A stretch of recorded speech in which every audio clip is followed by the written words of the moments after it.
Hello, welcome to another Sister Girl TV, and I am your more than fabulous host, Miko Harris. And as you know, I'm new to the Blog Talk Radio family, so I'm finding a way to get people involved with the Sister Girl experience, which who have listened to my show the last 4 times, you know this is all about relationships, sex, and friendships, getting through the issues that we have with them, and tonight is no different. I've come up with 8 easy steps in trying to find a man. And I'm going to go through that, and I'm going to go through things with different callers as you call in. Um, as I said before, I am kind of field testing this whole Blog Talk Radio thing, so I'm not exactly sure which time slot is best for the show yet, but I will determine it by the end of this weekend, and then I'll have a permanent slot in which you'll be able to find me at the same time each and every day. Okay, first and foremost, for those who are listening, if you want to speak up, type in the chat room or put your hand up. I'm not exactly sure how you do it, but that's what I've heard. That's how you get heard on the air. So just to let you know. All right, so let's start with the first step.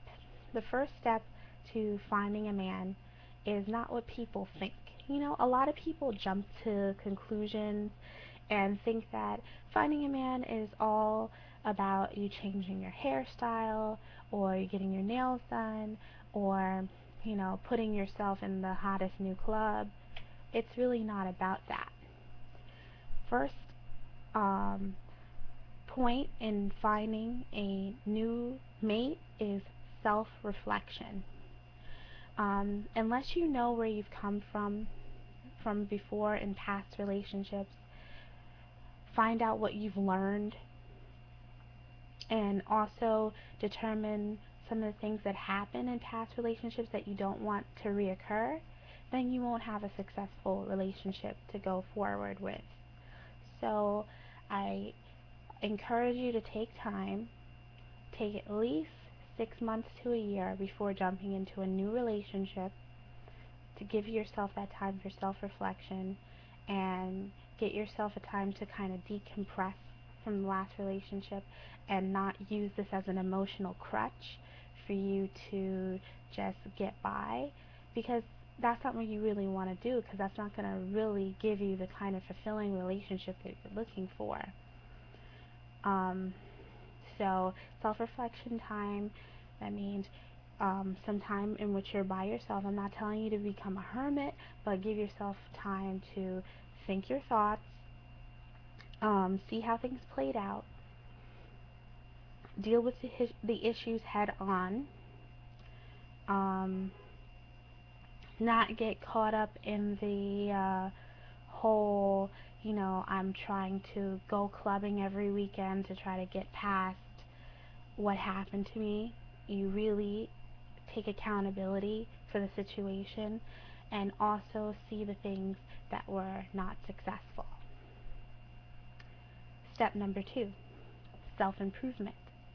Now, during the self-improvement stage, this is after you've gone through self-reflection, because changing what's going on the inside is way more important than changing what's going on the outside, because if you don't change what's on the inside, you will not achieve the success that you're looking for. Self-improvement is all about doing things that are going to boost you up as a person, as a human commodity. Everybody, like we've said before, it's kind of an old saying, what do you bring to the table? Well, this is the chance for you to improve in this category. I encourage you to get involved in a new hobby, get involved maybe going back to school, maybe taking on a trade, maybe going into a new career field that you've been always thinking about but want to move forward into the career world. Another thing, in this self-improvement stage, you can also change your appearance If there's things that you wanted to change as far as your appearance is concerned, you can get your hair done, get your nails done. Um, Another thing, lose weight.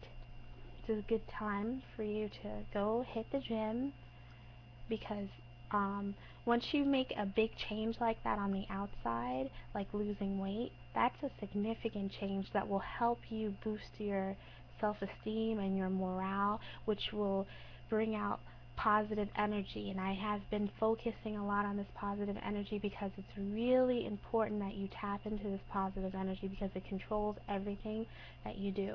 If you don't live your life tapping into the positive energy of the universe, you don't have anything positive come and connect themselves to you.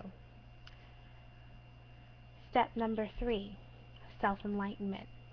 This is an opportunity for you to, after you've reflected on some of the things that have happened from before, this is a chance for you to take a chance towards building spirituality.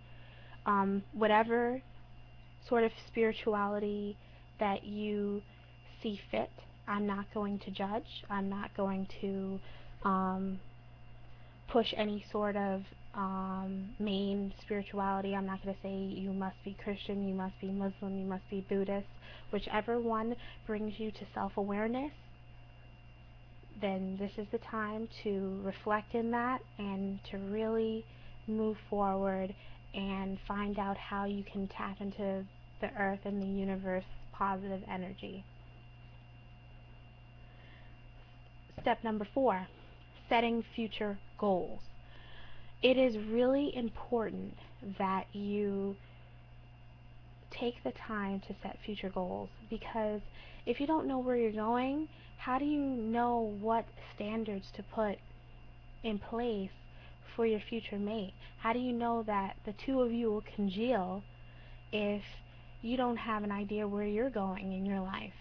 So when you're lost, you attract lost people. That's a part of that negative energy. Remember, I told you energy is like a magnet.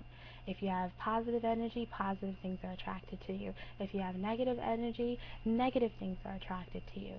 So when you're lost, people who are lost and trying to find themselves, that's what you'll have.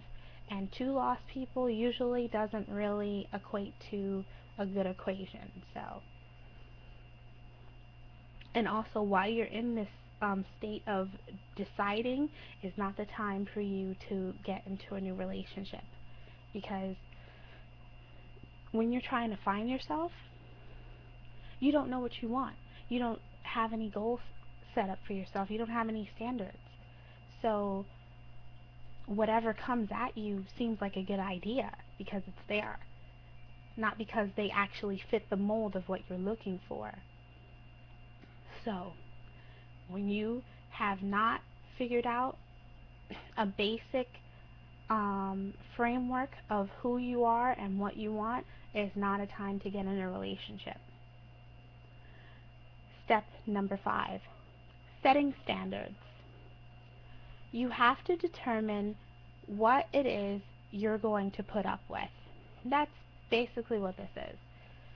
You know, everybody has a threshold, a breaking point, and you cannot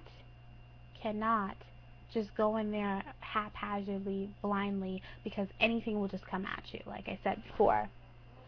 So you have to really sit down, and if you've watched any of my videos, you know that I'm big on lists, because it's almost like a daily affirmation on paper, like a contract to yourself.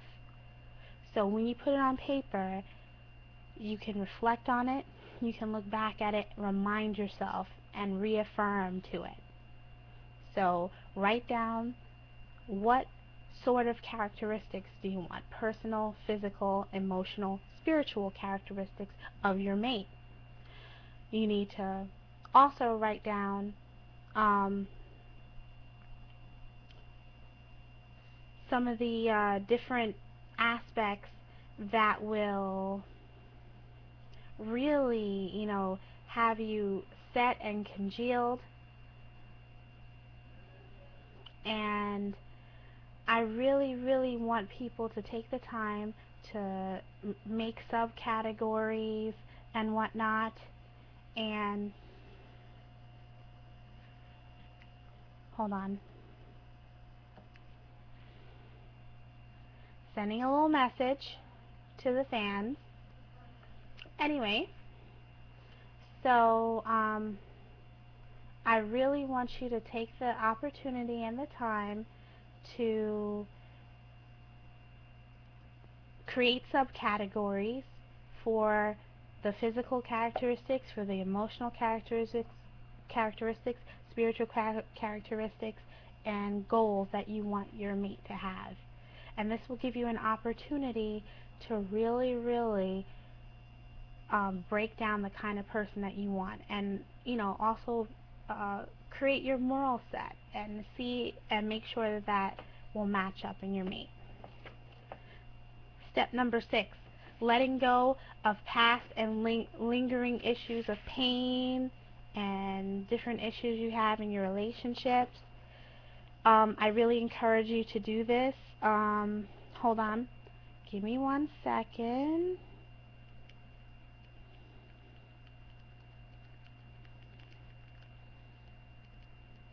I know this is very unorthodox, but I have fans texting me. That's how much I really care about my fan base. I personally take their messages, so you know, Sister Girl has love for her fans. Um, you gotta let go of the pain that you have from the past, because you can't allow whatever happened to you in the past to affect what's going on in the future. So you really need to let go of that bad negative energy, and that those hang-ups that you have with the person that you were with before, and you need to really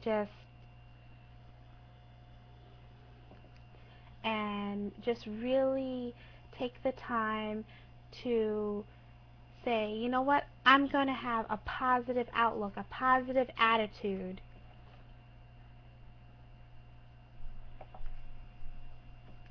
Hold on, another message. Yes. So you want to, because if you bring in that negative energy, you bring in that baggage, as we call it, baggage, you really discount the experience that you're going to have now. So please, I beg of you, I pray of you to really, really, really just move forward and don't hold on to that baggage, so that you can have a positive experience.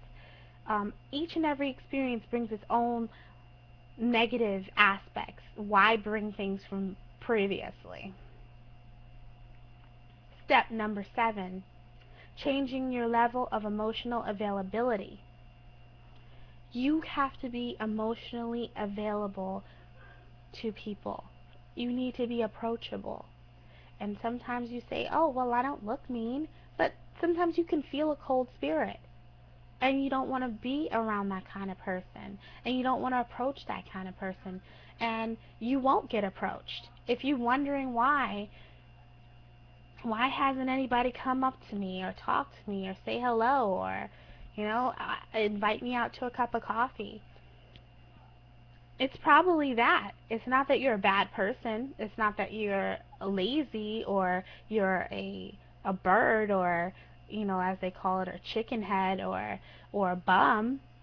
It's because you have put out an energy that says, I don't want to deal with this situation right now. I don't want anybody near me. I don't want to get hurt. I don't want to have anybody in my sphere. So when you put that out, you're blocking not only the negative, but the good as well. Step number 8, creating a list of characteristics for the man. It's almost like step number 5, but it's a little bit more in depth, and I'm asking you to pray on it so that it will come to fruition. Right now I have a caller from the 336 area code, and I'm going to open up the line to you in just 1 second. All right? 5, 4, 3, 2.